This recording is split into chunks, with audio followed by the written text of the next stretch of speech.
नमस्कार मित्रांनो, आज आपल्यासाठी नवीन गोष्ट घेऊन आली आहे। मी त्यावेळेस जवळच्याच एके खेडेगावात एक घर किरायाने घेतलं। आमच्या घरमालकिणीने आमच्या स्वयंपाक, कपडे धुणे, साफसफाई इत्यादी कामांसाठी एक कामवाली लावून दिली होती। तिचे नाव अंजू होते। ती लग्न झालेली स्त्री होती। तिचे वय साधारण 35 वर्षाची असेल। मी तेव्हा 25 वर्षाचा होतो। तिचा नवरा दारू प्यायचा। त्यांचा नवरा बाहेर कामाला जायचा आणि काही दिवसांनी परत यायचा। ती आपल्या नवऱ्याची तक्रार माझ्याकडे करत असे आणि तो तिला मारत पण होता। तर अशी ही अंजू आमच्याकडे कामाला येत असे। थोड्या थोड्या गोष्टींत ती फार हसायची। आम्ही तिच्याशी फार गप्पा करायचो। हळूहळू असेच दिवस पलटायला लागले। मी तुला नेहमी कशाची आणि कशाची मदत करायची। ती माझ्याकडेच कामाला येत असल्याने तिला वेळच वेळ असायचं। ती काम करता बोलायची आणि काम पण करायची। काही दिवसात आम्ही मित्रासारखे झालो होते, कारण मी तिला कामवाली म्हणून कधीच समजले नव्हते। मी तिच्याशी चांगलंच बोलायचो। ती नेहमी आली की आपल्या नवऱ्याची तक्रार करायची, मला मारतो आणि बरोबर बोलत पण नाही। मी तिला नेहमी समजावत होतो।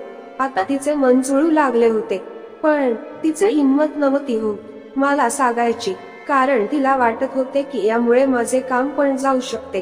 पण तिचे हावभाव मला समजत होते। मला तसा जास्त वेळ नव्हता, म्हणून मी जास्त लक्ष देत नव्हतो।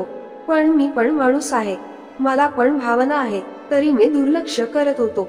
पण कधी कधी ते काम करत असताना मला काही दिसायचे, त्यामुळे मी उत्तीर्ण व्हायचो। एकदा असंच झाले, ती पुसत असताना तिचे सरकले आणि मला जे नाही दिसायचे ते दिसले।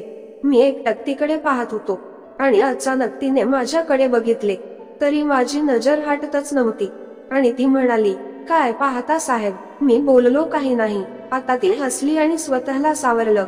पण माझ्या लक्षात आलं होत की अंजूच्या पण अंगात आग लागली आहे आणि तिला पण कशाची गरज आहे। बस ती बोलत नव्हती, पण तिच्या नजरेहून समजत होते। आणि एक दिवस आलंच ज्याची आतुरता दोघांना होती। त्या दिवशी ती कामाला आली, पण ते पावसाचे दिवस असल्यामुळे ओली झाली। ती आली तेव्हा तिला म्हणालो, तुला कुठे थांबायला नाही पाहिजे का? पूर्ण ओली झाली।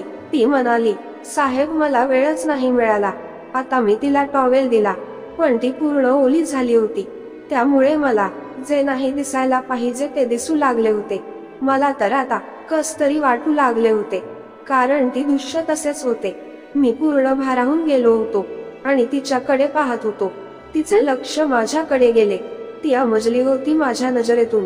आता तिने थोडे कपडे दूर केले आणि पुसू लागली। आता तर मला ते पाहून सहन होत नव्हते आणि काय करावे काय नाही असे झाले होते। पण आता हिंमत वाढली होती। मी आता हिंमत करून समोर गेलो आणि तिला, आता ती काहीच बोलली नाही, पण जणू काही तिला या दिवसाची खूप आवश्यकता होती, हे मला समजू आले होते। आता आमची जवळीकता वाढली आणि जे नाही व्हायचे ते होऊ लागले। आम्ही आता एकमेकात रमून गेलो होतो आणि सर्व खूप चांगल्या प्रकारे होत होते आणि आम्ही दूर झालो आणि दोघेही आनंदी झालो। तिला हा आनंद खूप आवडला होता। ती म्हणाली, साहेब आज मला खूप चांगलं वाटत आहे।